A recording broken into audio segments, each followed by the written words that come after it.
A gente está caminhando na nossa série Igreja Essencial e hoje é a terceira mensagem da série. Se você perdeu as outras duas, eu recomendo que você corre lá no YouTube e assiste, porque por mais que seja um tema simples, básico, talvez seja um tema tão importante e relevante que a gente não pensa nos nossos dias. A gente assume que a gente sabe tudo e a gente não volta nesses temas simples, né? Para a gente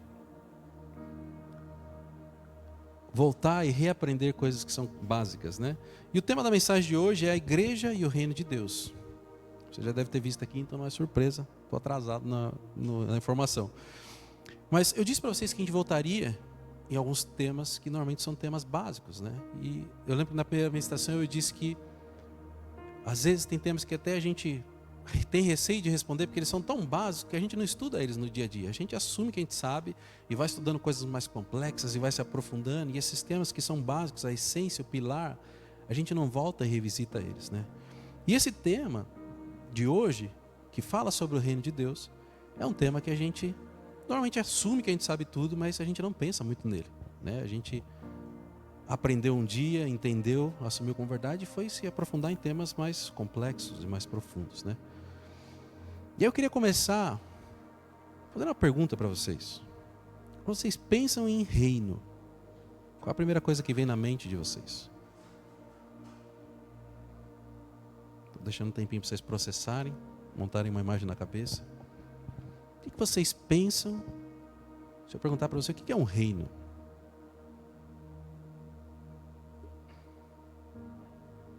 Como eu já falei que a gente vai falar sobre o reino de Deus, talvez você tenha projetado algo sobre o reino de Deus. Mas normalmente quando a gente pensa no reino, a gente começa a imaginar um lugar muito grande, com muitas riquezas, com um castelo ou talvez um palácio. Dependendo da sua idade, você vai lembrar que os castelos antigamente tinham um lago em volta, que tinha os crocodilos para as pessoas não entrarem, tinha a pontezinha que baixava, e vai da criatividade de cada um de vocês. Mas a gente lembra normalmente de um lugar grande, onde tem provavelmente um rei, alguém muito importante que está ali comandando aquele reino, cuidando das pessoas, guardando, tem um exército ali que normalmente protege aquilo. E a gente tem uma visão sobre isso, e vocês vão entender que muitas vezes quando Jesus chegou naquela época, as pessoas tinham uma visão, não do jeito que eu descrevi para vocês, mas muito parecida do que a visão que a gente tem normalmente de um reino desse mundo, de um reino natural.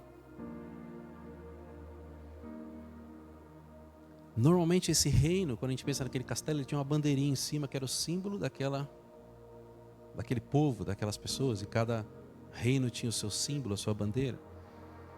Eu me lembrei quando eu estava pensando nessa introdução, de uma vez que a gente foi para Disney e a Júlia queria conhecer as princesas, e a gente chegou diante da princesa Rapunzel.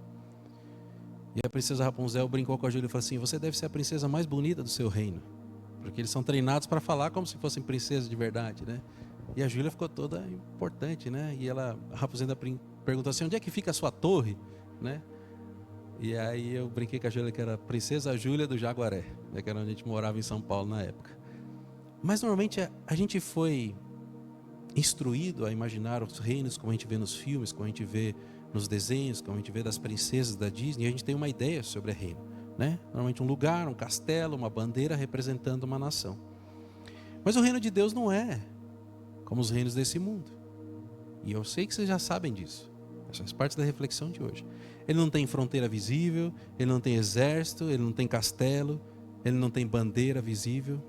E principalmente, ele não tem um rei que pode ser corruptível. Um rei que cometa erros, um rei que não se importe com as pessoas, um rei que, de certa forma, não seja perfeito. E a verdade é que o reino de Deus não só existe, mas ele está presente nos dias de hoje. Ele está presente nas nossas vidas. Ele está presente aqui e agora. E quando eu perguntei para vocês no começo, quando vocês pensavam sobre reino, talvez vocês façam um contraste com o momento de agora. Quantas vezes no seu dia a dia, na correria do dia a dia, na quantidade de atividades que você tem no trabalho, você para e pensa assim: existe um reino de Deus, e ele existe aqui e agora.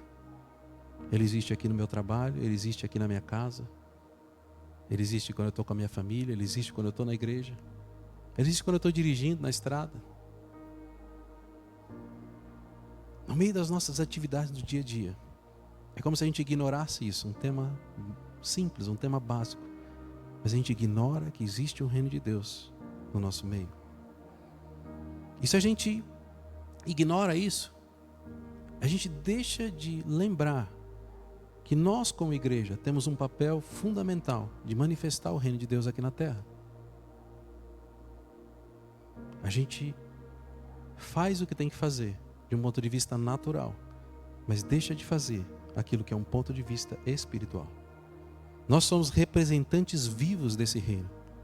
E nós precisamos transmitir e mostrar para as pessoas que existem valores desse reino que não só mudaram a nossa vida e moldaram quem nós somos, mas que esses valores precisam moldar as pessoas ao nosso redor, o trabalho o lugar onde a gente trabalha, a nossa casa, a nossa igreja, a nossa comunidade, a nossa cidade. Esses valores precisam impactar as pessoas ao redor e transformar tudo aquilo que existe.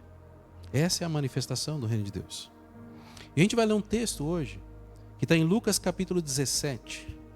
A gente vai ler 2 versículos só, o 20 e o 21, onde o próprio Jesus nos fala sobre essa realidade do reino.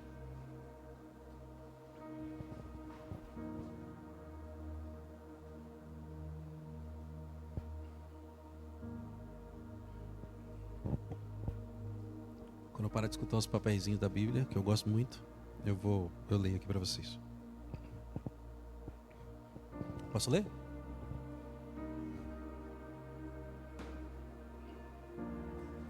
A gente vai ler o 20 e o 21. Agora eu judiei de vocês, né? Porque tá mais para frente, poderia estar na outra página. Certa vez, tendo sido interrogado pelos fariseus sobre quando viria o reino de Deus, Jesus respondeu: o reino de Deus não vem de modo visível, nem se dirá aqui está ele ou lá está, porque o reino de Deus está entre vocês. Nesse texto que a gente acabou de ler, existe um contraste entre o pensamento dos fariseus e o pensamento do povo daquela época, porque o povo aprendia com os fariseus, eles eram mestres da lei, e eles eram autoridade para ensinar, então aquilo que eles acreditavam era ensinado para o povo. Então entenda que por mais que Jesus está falando com os fariseus, provavelmente esse era o senso comum, e a gente vê isso na história, a gente vai ver depois, mas era a percepção dos fariseus e por consequência de todo o povo, que o reino de Deus era algo que eles deveriam esperar. Que o reino de Deus uma hora viria, que o reino de Deus era algo que, talvez se eles fizessem tudo certinho, eles iam chegar até esse reino de Deus. E que um dia, se eles tivessem sorte, eles iam ver esse reino de Deus se manifestando. Então quando o reino de Deus se manifestasse, as pessoas iriam perceber, iriam ver, iriam falar: agora eu posso decidir se eu quero fazer parte dele ou não. De repente tem um exército a ser formado e eu vou fazer parte desse exército. Então a mentalidade das pessoas daquela época é que o reino de Deus era algo distante, que em algum momento ia chegar e eles iam poder identificar aquilo de uma forma a decidir se eles queriam fazer parte ou não.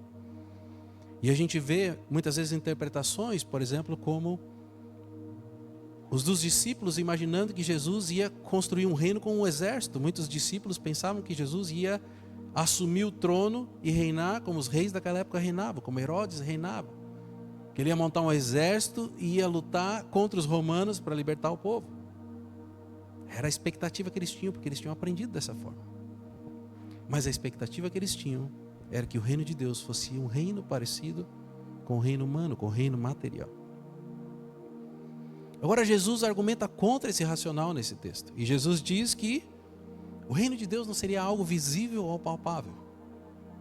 Então eles estavam esperando que alguma coisa ia acontecer e eles iam ver a manifestação do reino de Deus como talvez um castelo subindo, uma bandeira nova, um exército sendo formado. E Jesus fala assim: vocês não vão ver nada disso. Porque o reino de Deus não é visível. Você não vai conseguir palpá-lo, tocá-lo ou identificá-lo com os olhos. Não é material. E a outra coisa que ele confronta é que a expectativa deles de que o reino de Deus estava distante não era verdadeira. E Jesus disse para ele que o reino de Deus era algo que já estava diante deles e eles não estavam percebendo.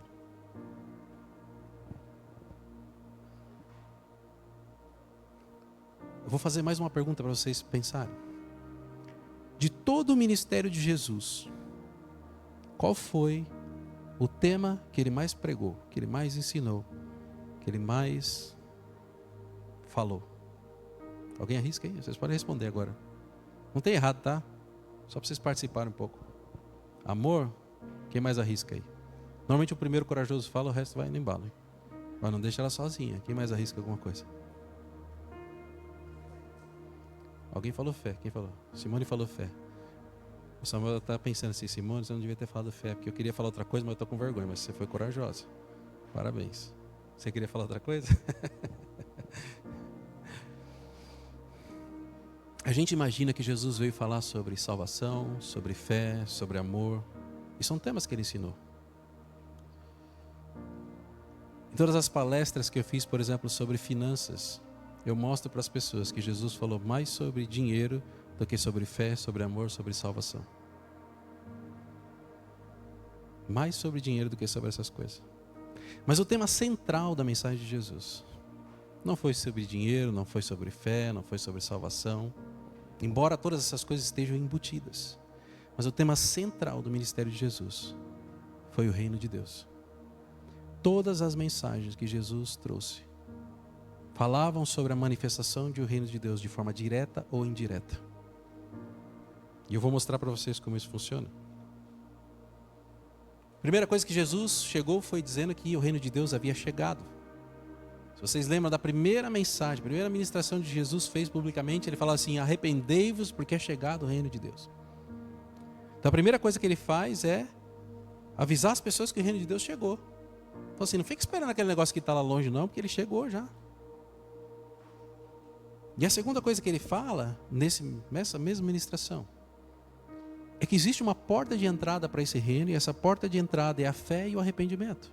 O arrependimento e a fé são a porta para você entrar nesse reino. Então não era um castelo com uma porta e os jacarezinhos em volta na água e a ponte descendo para a pessoa cruzar, mas era a fé e o arrependimento. E a outra coisa que ele fala nessa mensagem do reino é que o reino era inclusivo e restaurador. Nesse reino, o sobrenatural de Deus aconteceria e restauraria vidas, restauraria a comunhão com Deus, restauraria através de milagres, através de manifestações que Jesus mostrou ao longo da sua caminhada, do seu ministério.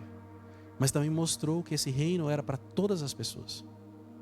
Independente se elas eram judeus, se elas eram negras, brancas, se elas eram indígenas, não importa. Jesus trouxe um reino que era para todas as pessoas. E se a gente olhar de trás para frente, era para todas as pessoas, só o que elas precisavam fazer é crer, e pela fé, elas já estariam fazendo parte do reino de Deus. E no ponto mais alto do seu ministério, Jesus praticamente anunciou para todos qual seria o evento de inauguração desse reino. Sabe quando a gente faz um evento de inauguração e corta aquela fitinha com uma tesoura gigante? Jesus anunciou qual seria esse evento de inauguração. E esse evento de inauguração foi a sua morte e a sua ressurreição na cruz. E a partir daquele momento, todos aqueles que quiserem, tiverem fé nele, estão aptos a entrar no reino de Deus. Amém?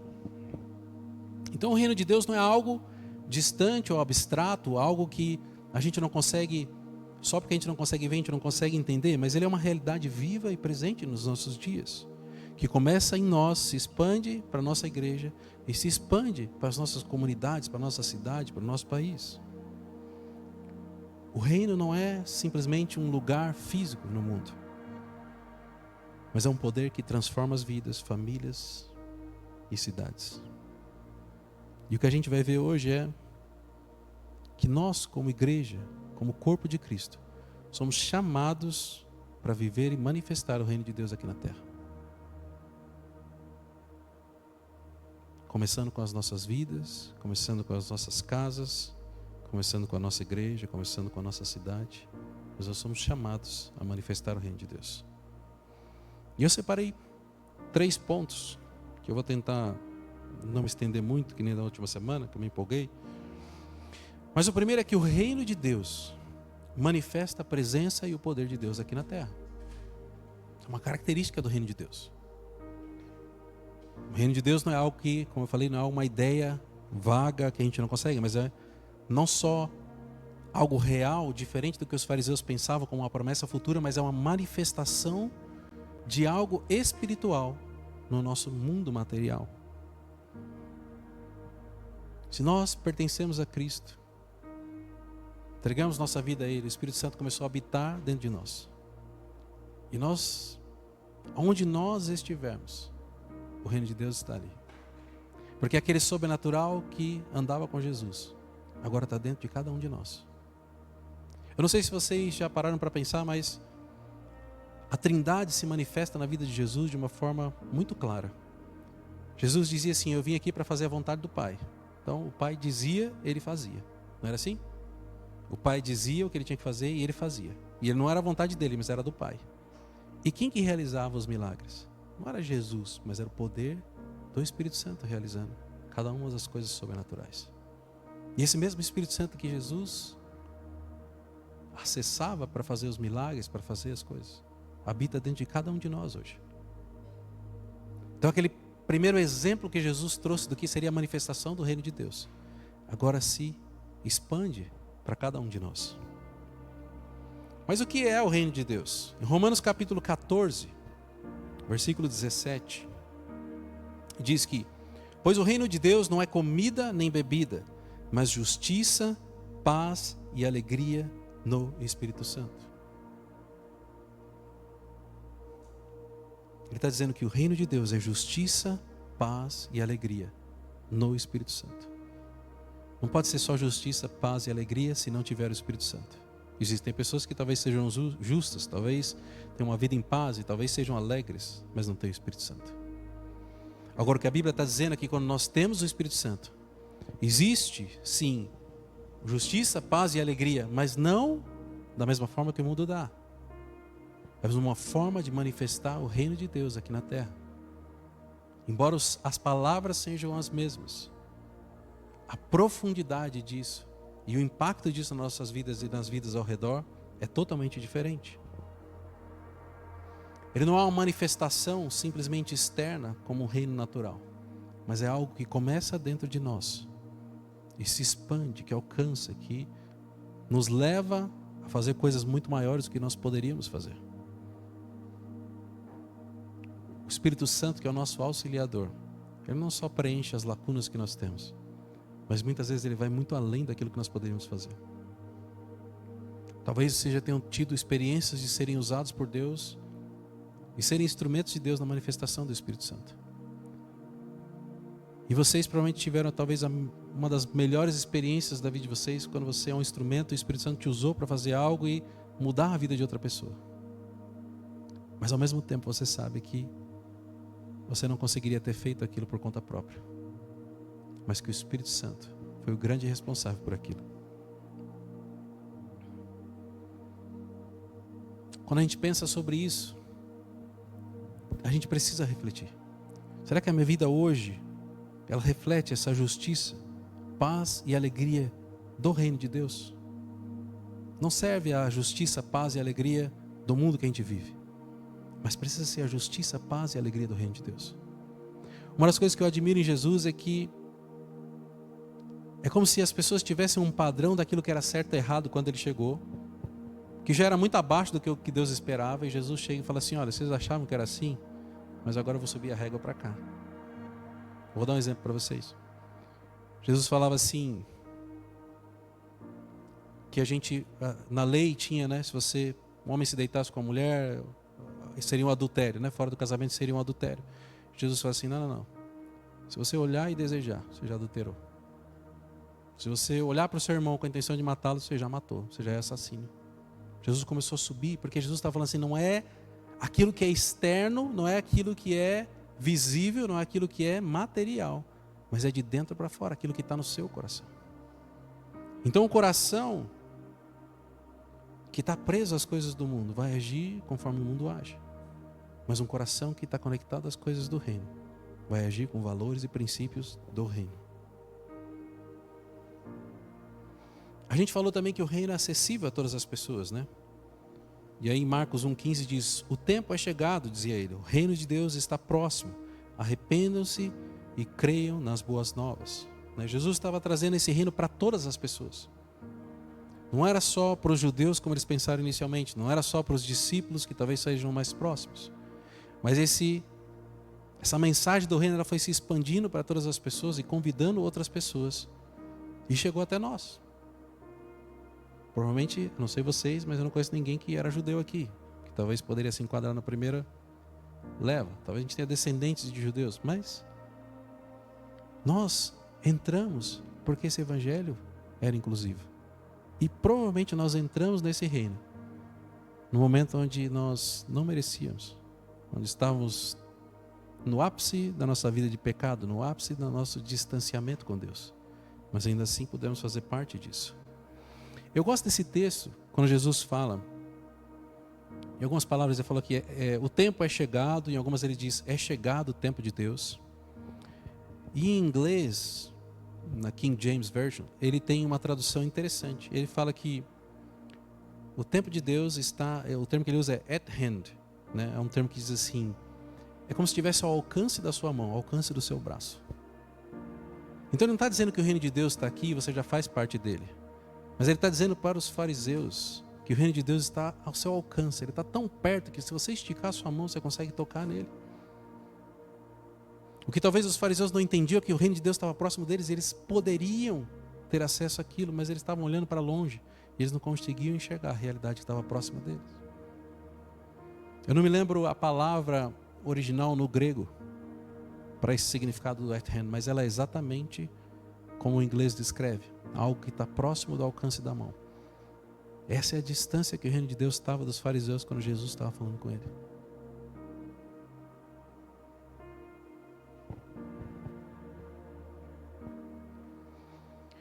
Agora, se nós somos membros do corpo de Cristo e representantes desse reino aqui na terra, e talvez eu estou adiantando o próximo ponto com a pergunta que eu estou fazendo, que eu estou reescrevendo ela na minha cabeça. Mas se nós somos parte desse reino, será que esse reino, através das nossas vidas, está fazendo a diferença no mundo? Será que as pessoas conseguem olhar para a sua vida hoje e enxergar o reino de Deus nela? E eu não falo isso para que vocês tenham peso, para que vocês se culpem, mas a Bíblia, ou o Evangelho, aquilo que Jesus veio nos ensinar, era sobre confronto, arrependimento e restauração. E nós precisamos identificar onde nós estamos para que nós possamos ser confrontados com a palavra, para que nós possamos nos arrepender e pela fé ajustar a nossa caminhada. Mas cada um de vocês é um pedacinho do reino de Deus. E talvez aqui na igreja a gente tenha um testemunho que todo mundo fala, poxa, que legal, como todo mundo é crente e vem na igreja e acredita em Jesus e confia nele. Mas são nas horas onde ninguém está olhando que a nossa verdadeira realidade ali, quem nós somos de fato, se manifesta. Muitas vezes a gente ignora que Deus está vendo quando a gente peca, que a gente erra, mas Ele está lá do nosso lado no mesmo momento. E a gente acha, pô, não tem ninguém olhando, então eu posso fazer isso que ninguém está sabendo, mas Ele está. A reflexão é como nós podemos nos tornar uma imagem do reino de Deus para as pessoas que nos cercam, para as pessoas que nos veem. Se Ele reinar no nosso coração, se Jesus reinar no nosso coração, os nossos valores, as nossas atitudes vão representar o reino de Deus aqui na terra, para as pessoas, principalmente aquelas que não conhecem. E o segundo ponto, que eu quase adiantei ele aqui, é que o reino tem os seus embaixadores. A Bíblia usa o termo embaixadores, mas entenda embaixadores como um representante, como um enviado, como alguém cuja a pessoa chega lá e ela entende que não é a pessoa que está ali, mas ela está representando alguém. Talvez vocês tenham trabalhado em uma empresa grande, e a empresa grande fala assim, olha, eu preciso que você faça uma viagem e vá para outra cidade. Aí quando você chega na outra cidade, não é o seu CPF que está valendo, mas você é um representante daquela empresa que te enviou para aquele lugar. E a igreja, corpo de Cristo, é representante do reino de Deus aqui na terra. Se vocês lembrarem da primeira ministração, onde eu falei que a Bíblia diz que as portas do inferno não prevaleceriam contra a igreja. Então existem portas que precisam ser avançadas e elas não resistiriam à igreja que adentraria naquela fortaleza para alcançar as pessoas, para cumprir o seu propósito. E quando ela faz isso, ela não está simplesmente levando a marca da igreja ou uma religião, mas ela está levando o reino de Deus para aquelas pessoas que ainda não conhecem, para aquelas pessoas que estão escravizadas pelo pecado, como um dia nós fomos, com pessoas que precisam de ajuda, pessoas que precisam de libertação. Então a igreja é representante do reino de Deus aqui na terra. Esses dias eu estava assistindo uma minissérie, eu gosto um pouquinho de Star Wars, então vocês já devem saber, e saiu uma série nova de umas criancinhas, chamada Skeleton Crew, e hoje eu vou fazer spoiler aqui, vocês me perdoem, mas tem um determinado momento onde os piratas roubam uma nave, e eles precisam entrar num lugar que ninguém conseguia entrar, e eles descobrem que a nave era a única coisa que permitiria eles entrarem naquele planeta lá que estava todo cercado, protegido, e nenhuma nave conseguia entrar, mas aquela nave conseguiria, porque aquela nave tinha saído daquele planeta. E aquela nave era como se fosse deles. E aí quando o pirata descobre isso, ele fala assim, eu vou entrar com essa nave lá. E eles vão achar que eu sou um deles e vão me liberar para passar. E acontece isso, ele pega aquela nave e entra naquele lugar. E quando ele chega, como um negócio futurístico, só tem os robôs recebendo eles lá, o robô fala para ele assim, olha, você é um emissário da República. Ele fala, eu sou. Tipo, ele já sacou o que está acontecendo. Não, eu sou sim. E ele começa a se passar por alguém que ele não era.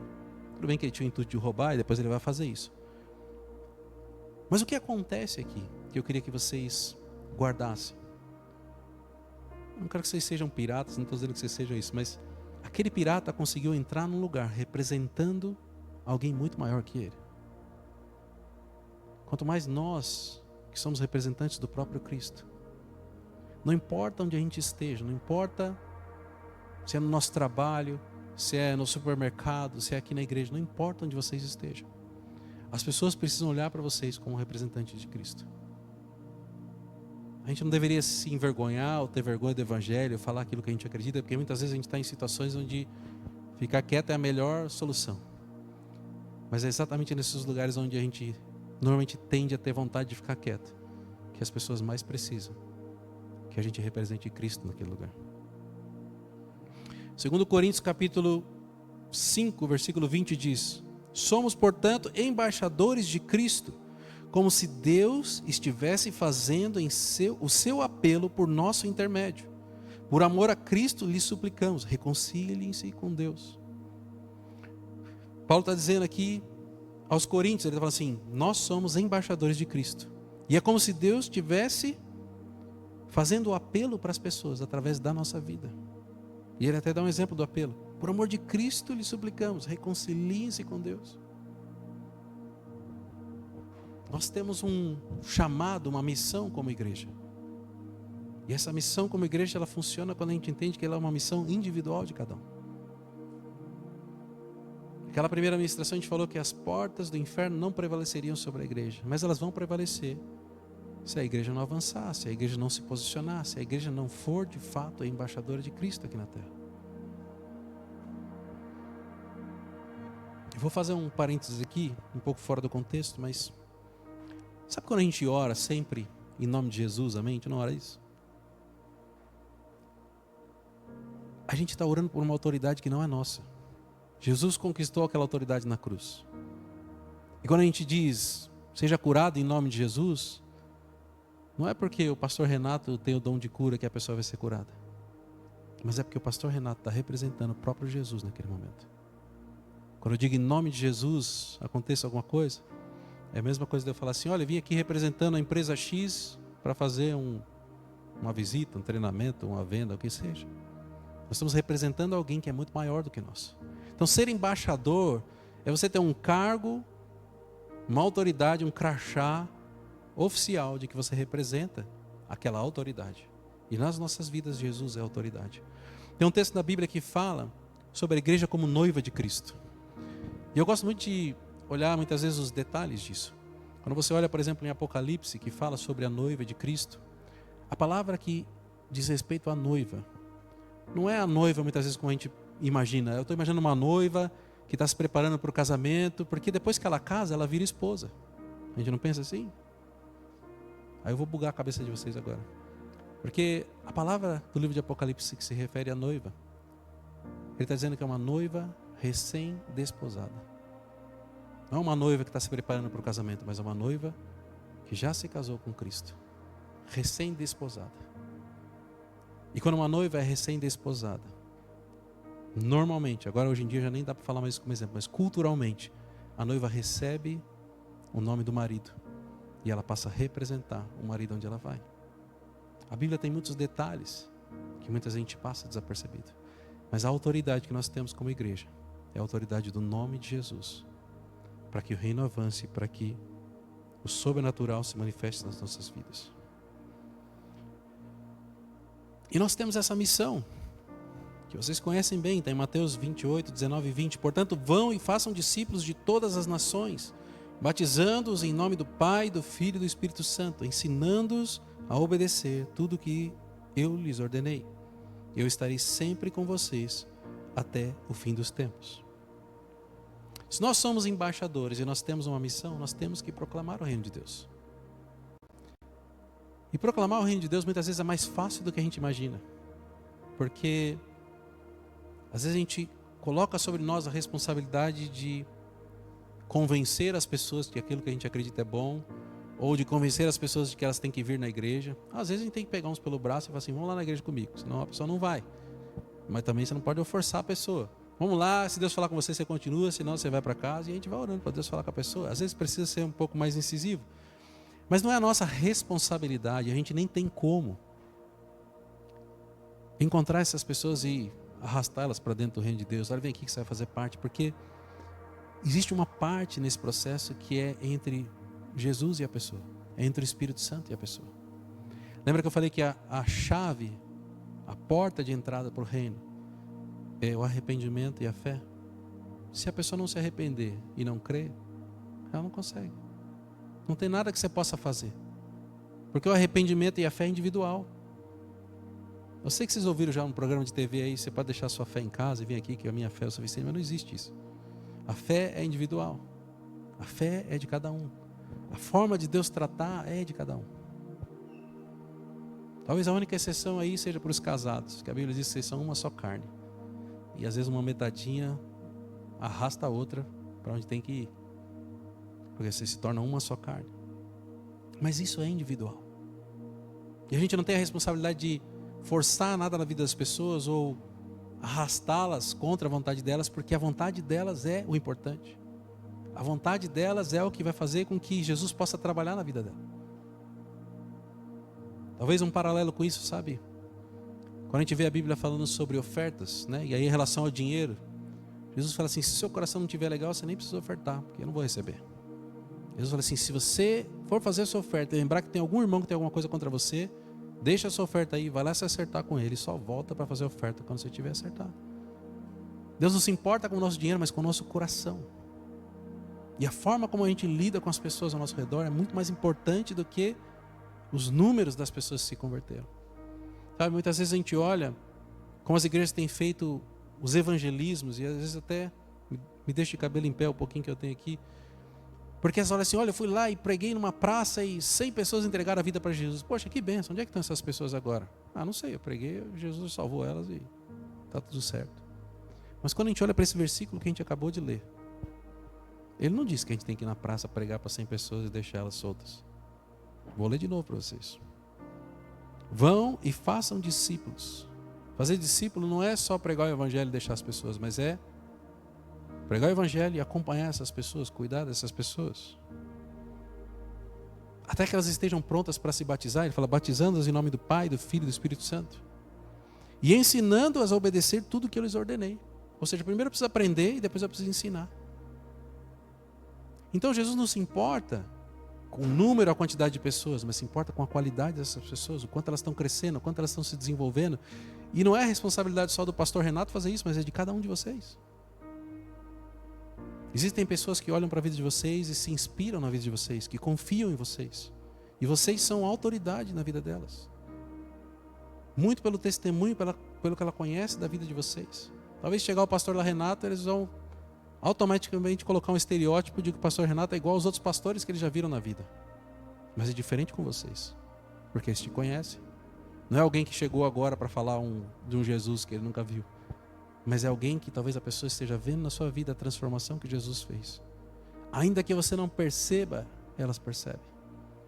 E quando você compartilhar desse Jesus com ela, ela vai estar muito mais aberta do que se for alguém que ela nunca viu na vida. E assim a gente leva o reino de Deus para as pessoas que ainda não fazem parte dele. Assim a gente apresenta o reino de Deus para as pessoas.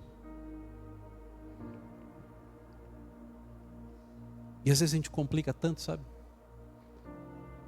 Eu gosto do texto onde aquele ladrão fala com Jesus na cruz.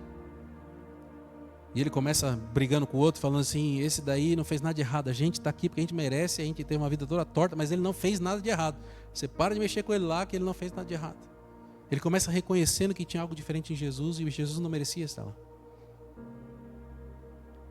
E quando ele fala com Jesus, talvez ele tivesse a mesma ideia de que, inicialmente, de que Jesus ia trazer um reino natural. Mas quando ele fala com Jesus, ele não pede para Jesus para entrar num reino natural, um castelo e bandeirinha. Ele entendeu que o reino de Jesus era espiritual. E ele fala: Jesus, lembra-te de mim quando entrares no teu reino. Ele sabia que eles iam morrer, mas ele não pediu por um reino material, mas ele queria estar onde Jesus estaria.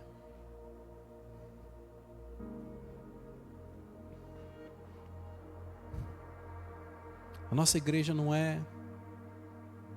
A nossa igreja e a igreja de Cristo, ainda que não seja essa igreja aqui especificamente, a igreja de Cristo não foi criada para ser uma comunidade isolada. Ela precisa sim ter comunhão, ela precisa sim ter afinidade entre os irmãos.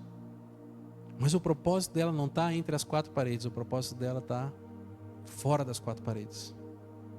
O propósito dela está em ser embaixador do reino, aonde ninguém conhece do reino. Imagina que eu disse para vocês que vocês são todos embaixadores do reino. Adianta alguma coisa vocês serem embaixadores do reino se todo mundo aqui é embaixador do reino? Você vai fazer o quê? Apresentar o reino para a pessoa do lado que já conhece o reino e falar: não, já estou lá, o que você vai fazer? Não faz sentido sermos embaixadores do reino no meio de embaixadores do reino. Nós precisamos abraçar a missão, nós precisamos ir um pouco mais longe.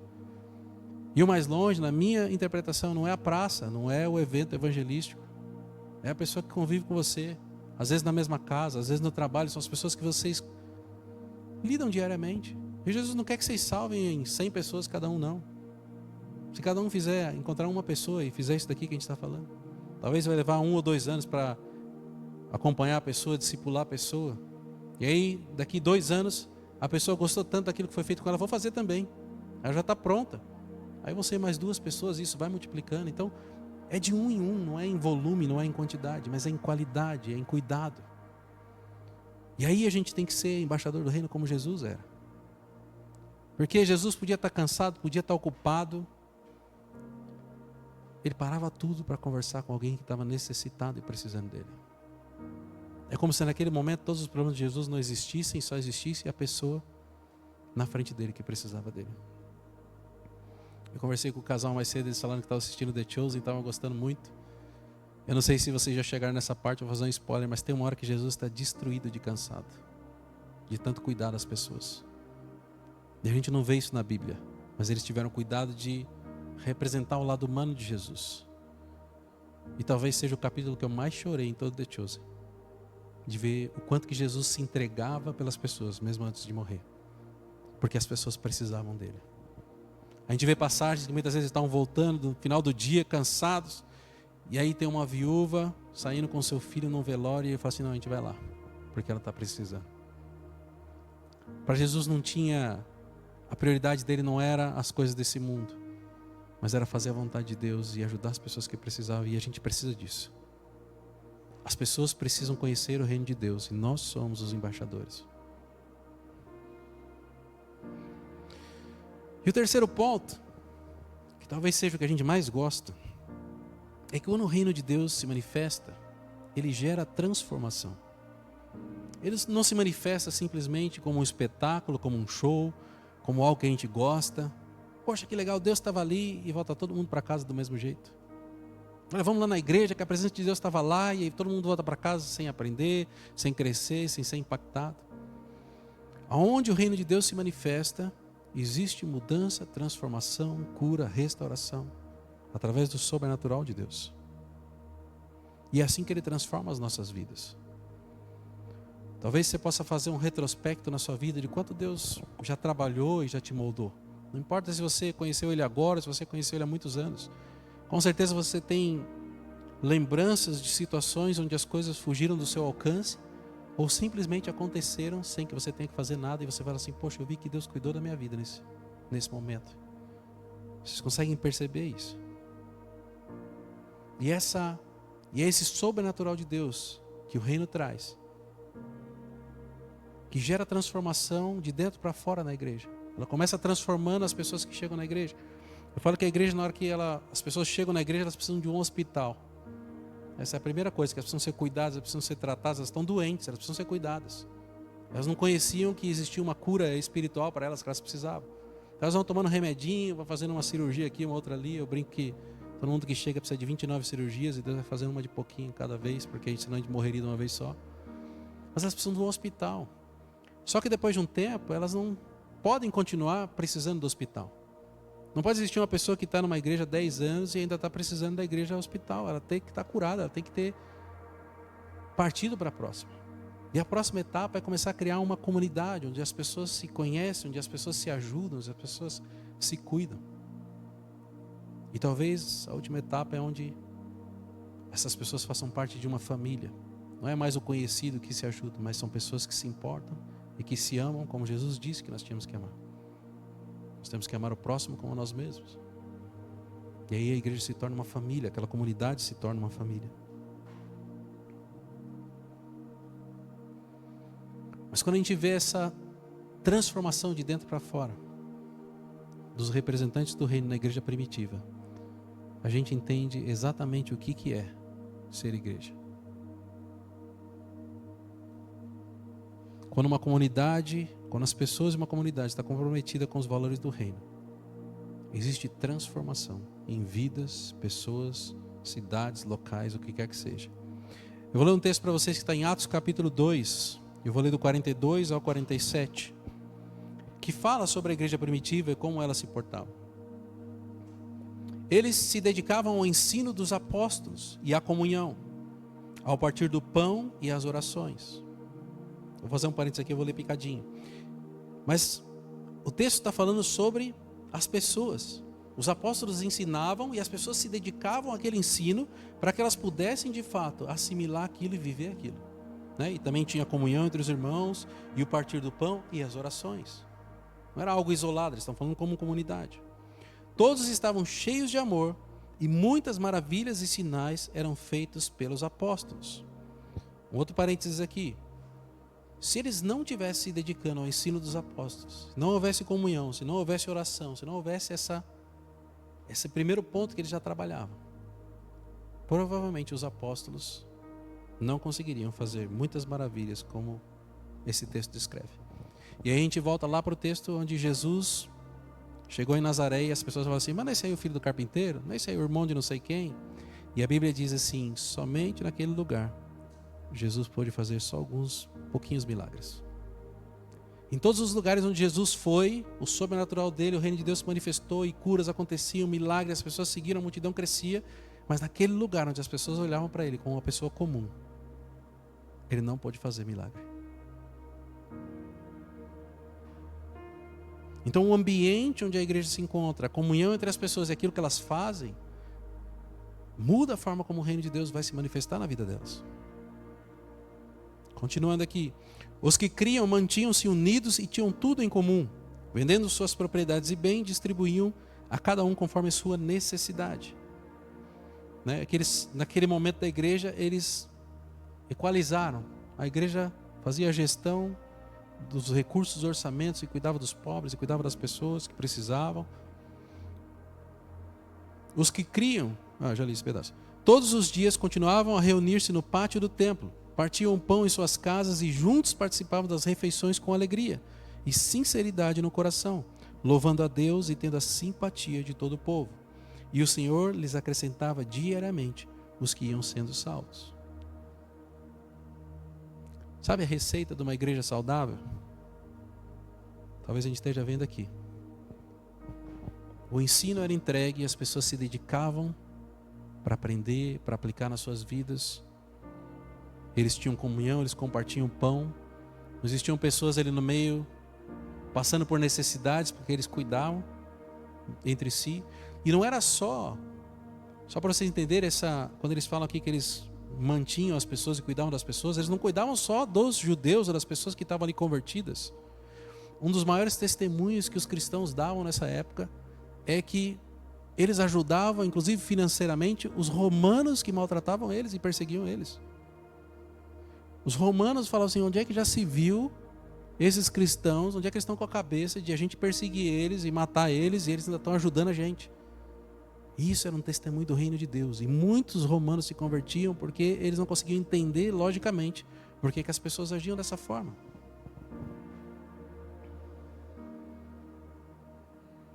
Mas quando a gente vê que eram pessoas que entenderam o propósito de ser igreja, de representantes do reino, a gente também vê o último trecho dizendo: e o Senhor lhes acrescentava diariamente os que iam sendo salvos. Não precisava de campanha na praça, não precisava de redes sociais. Precisava de pessoas unidas, vivendo e representando o reino de Deus. E pessoas eram acrescentadas. Talvez os romanos que foram impactados com uma ajuda, talvez pessoas que simplesmente cruzaram o caminho e aprenderam algo novo, pessoas que o Espírito Santo tocou, pessoas que o Espírito Santo restaurou.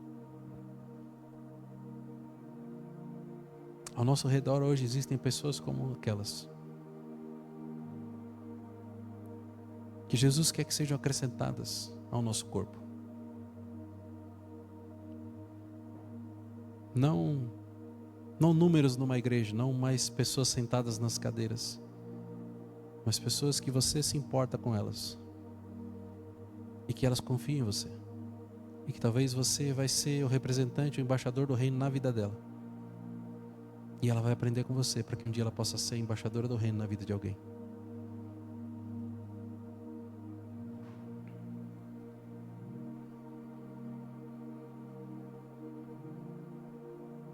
Eu falei que a igreja muitas vezes saía das quatro paredes e ajudava as pessoas ao redor.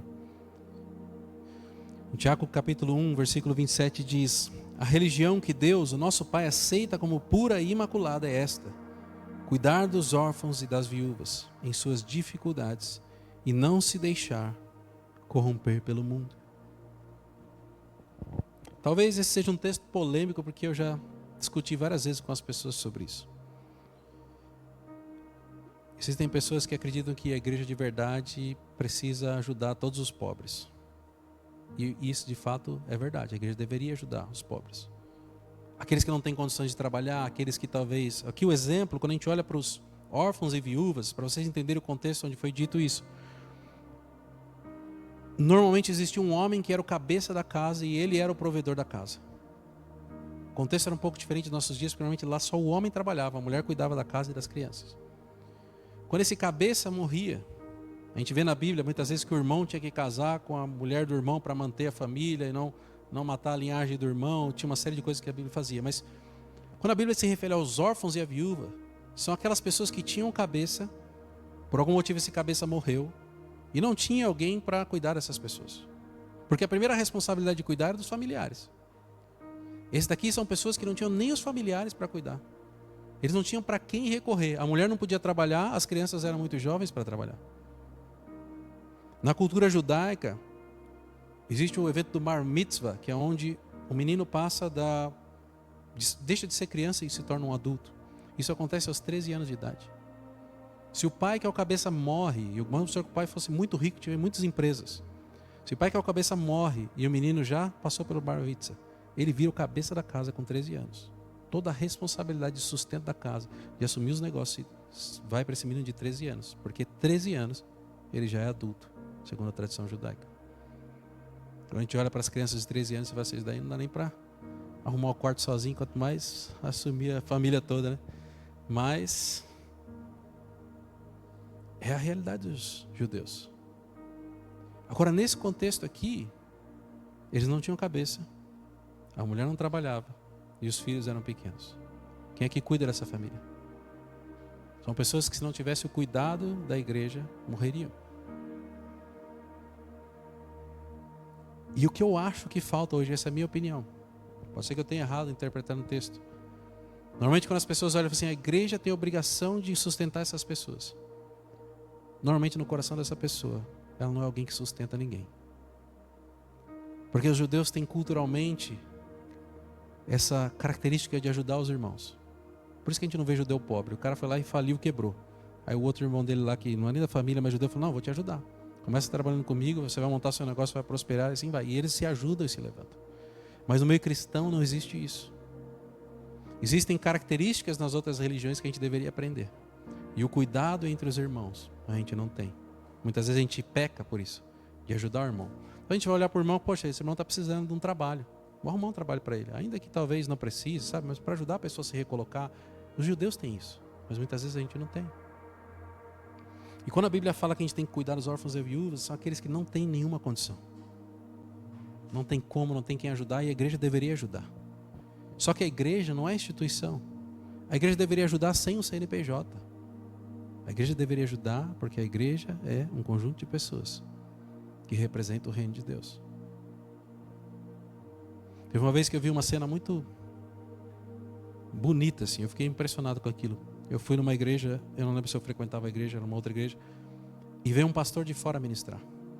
E Deus deu uma revelação para ele que tinha um irmão na igreja que estava passando por necessidade financeira e o pastor chamou ele lá na frente. E falou assim, ó, Deus está mostrando que está passando uma situação financeira muito difícil. E aí ele começou a chorar. Né? E Deus revelou, falou assim, olha, você está com não sei quantos aluguel atrasado e você vai ter que ser despejado do imóvel, sei lá o que era, alguma coisa assim. Era o aluguel que estava atrasado. E aquele pastor falou assim, eu vou dar uma oportunidade para vocês que estão aqui na igreja serem igreja. Quero que vocês olhem para a vida desse irmão e que vocês façam uma oferta na vida desse irmão. Eu não vou nem pegar no dinheiro, vocês pegam e jogam aqui no altar e ele vai recolher tudo no final. E a coisa mais impressionante que eu vi é que praticamente todas as pessoas que estavam ali se levantaram e foram fazer alguma oferta na vida daquele irmão. Talvez algumas pessoas tivessem alguns poucos reais, alguns tinham muito mais. Mas praticamente toda a igreja foi igreja naquele dia de ajudar aquele irmão que precisava. Talvez nós como igreja hoje estejamos muito mais egoístas do que representantes do reino de Deus. E principalmente quando a questão é financeira. A pergunta que eu faço para vocês, e é uma pergunta que, enquanto eu preparo a ministração, eu fiz para mim mesmo. Como a gente consegue ser uma igreja que transforma a sociedade com amor e justiça, como aquela igreja primitiva fazia? Como a gente consegue fazer com que a sociedade olhe para as nossas vidas e entenda que nós somos a igreja de Cristo e fazemos a diferença onde quer que a gente esteja?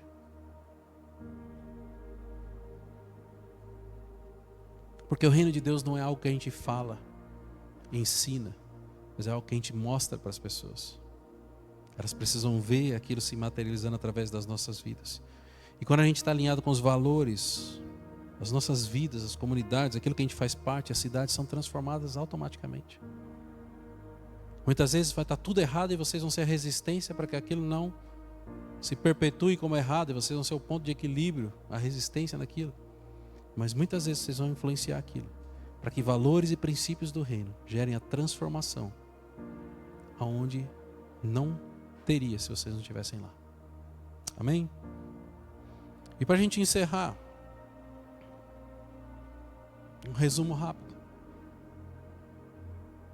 Nós somos a igreja de Cristo e nós somos seus embaixadores, individualmente e como igreja. Porque querendo ou não, a gente representa uma igreja, não a placa a igreja Iá Limeira, mas a igreja de Cristo. Nós representamos essa igreja. Então tudo aquilo que a gente faz, ou vai dar um bom testemunho ou um mau testemunho, mas está representando a igreja de Cristo. Só que o nosso chamado não é para que a gente seja representantes de nós mesmos, mas nós precisamos representar o reino do qual a gente pertence. E como a gente representa esse reino de forma saudável, permitindo que Jesus transforme a nossa vida e permitindo que nós sejamos instrumentos para alcançar e transformar outras vidas. A pergunta que nós precisamos fazer é: será que a minha vida mostra que o reino de Deus está presente em mim? E será que como igreja nós estamos vivendo de forma que nós estamos refletindo o reino de Deus no mundo ao nosso redor? Deus tem um tempo de restauração, não só para as nossas vidas, mas para a nossa igreja. No Brasil e no mundo, Deus tem um tempo de restauração. E essa restauração começa com cada um de nós. Antes da gente orar, eu queria que vocês guardassem esse versículo que a gente leu mais cedo. Pois o reino de Deus não é comida nem bebida, mas justiça, paz e alegria no Espírito Santo. O reino de Deus não é material, mas é algo que vem do Espírito Santo, mudando as nossas vidas e mudando todo o ambiente que a gente frequenta. Amém? Vamos ficar de pé para a gente orar?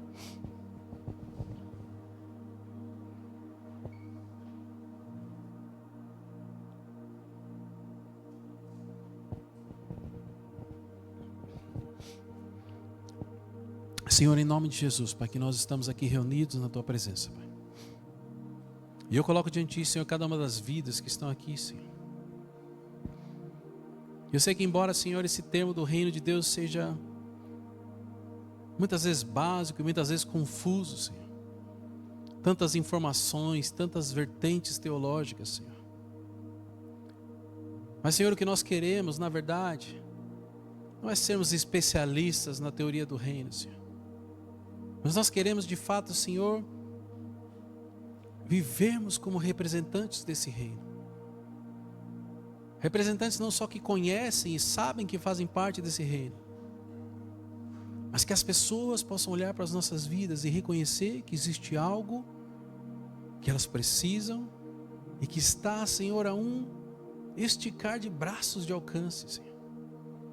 Que assim como Jesus disse para aqueles fariseus que o reino de Deus tinha chegado e estava a um esticar de braços de alcance, Senhor, que nós possamos ser esses representantes que deixam, Senhor, o reino de Deus diante das pessoas, para que Teu Espírito Santo possa trabalhar e para que elas sejam tocadas e restauradas, Senhor, e nós sejamos simplesmente os Seus instrumentos, Senhor, para que a Tua obra, para que o Teu reino avance nesse tempo, Senhor.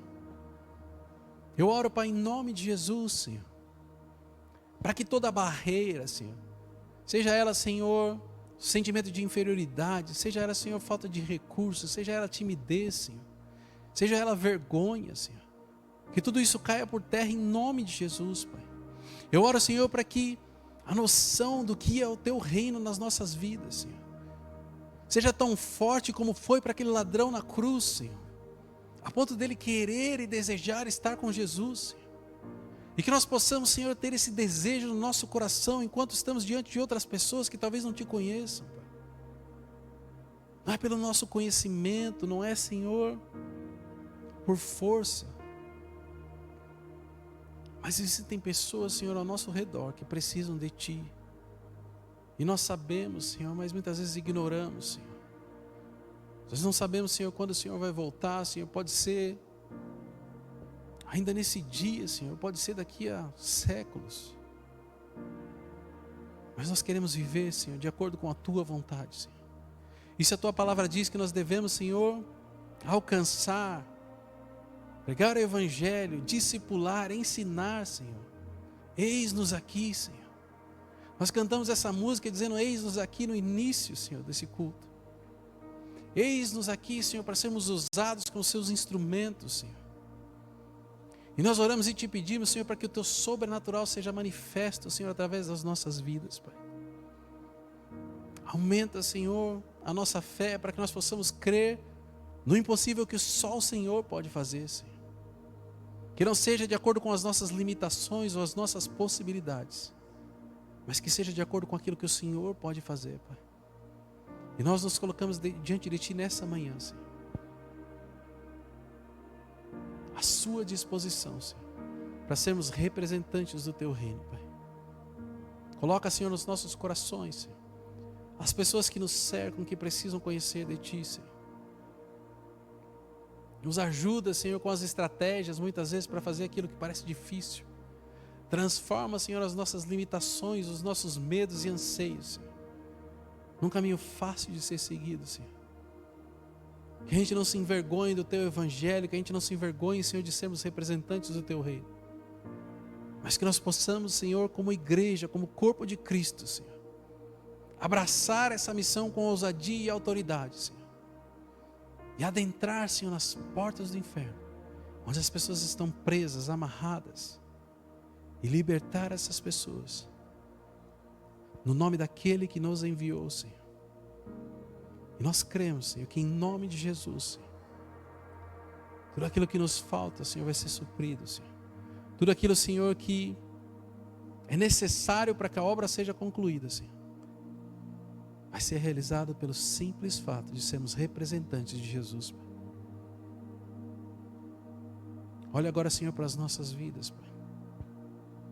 Se existe algo, Senhor, no nosso caminhar, no nosso dia a dia, que precisa de conserto e restauração, Senhor, fala agora, Senhor, aos nossos corações, para que possa haver, Senhor, a oportunidade do arrependimento, e, Senhor, e que pela fé nós vejamos essas barreiras, essas muralhas, essas cadeias caindo por terra, Senhor. Nós queremos ser livres, Senhor, porque o Senhor morreu naquela cruz para que nós pudéssemos ser livres da escravidão do pecado, e nós queremos ser livres, Senhor. Fala, Senhor, ao coração dos Teus filhos e filhas agora, Senhor. Mostra, Senhor, aquilo que não Te agrada e que precisa de conserto, Senhor, para que eles tenham a oportunidade, Senhor, de colocar diante de Ti, Senhor, confessar e serem curados, Pai, em nome de Jesus, Pai. Levanta, Senhor, aquele que se sentia pequeno, Senhor, aquele que se sentia inferior e incapaz, Senhor. Levanta, Senhor, para que ele seja usado de uma forma poderosa, Senhor, porque o Senhor faz isso, usa as coisas naturais para confundir, Senhor. E onde há limitação, Senhor, que o Senhor possa levantar, Senhor, pessoas com dons, com autoridade, para ir muito além, Senhor, não só do que eles pensam e imaginam, mas muito além do que as pessoas ao redor poderiam imaginar, Senhor. E assim, Senhor, o Seu reino vai ser manifesto através dessas vidas. Quando eles começarem a experimentar, Senhor, novos patamares, novos níveis de intimidade contigo, que se transbordem em situações sobrenaturais no dia a dia, Senhor, e que esse sobrenatural seja sentido e visto por todas as pessoas ao redor, Senhor. Senhor, eu oro em nome de Jesus, Senhor, para que o Senhor guarde o coração dos Teus filhos, Senhor. Guarda, Senhor, essa palavra sobre o reino de Deus nos seus corações, que eles possam se sentir participantes, Senhor, e que eles possam queimar, Senhor, como aquele ladrão na cruz queimou, por desejar estar contigo, por desejar ser Seu representante aqui na terra, Pai. Eu oro, Senhor, em nome de Jesus, para que nenhum intento do maligno, Senhor, venha roubar, Senhor, esse fogo que queima no coração dos Teus filhos e filhas, Pai. E que eles possam, Senhor, como indivíduos, partes do corpo de Cristo, transformar, Senhor, não só as suas vidas e as suas casas, mas as suas igrejas, as suas cidades, os seus países e o mundo, Pai. Usa, Senhor, cada um deles, Senhor, como seus instrumentos poderosos, Pai, em nome de Jesus, Senhor. Que Deus abençoe, que vocês tenham uma semana tremendamente abençoada e sobrenatural, que o Senhor possa não só falar ao coração de vocês, mas manifestar através do Seu sobrenatural em cada detalhe, principalmente quando vocês estiverem próximos de pessoas que ainda não o conhecem, que elas possam ver na vida de vocês o sobrenatural deles, agindo através da sua vida. Em nome de Jesus, Deus abençoe e uma excelente semana para vocês.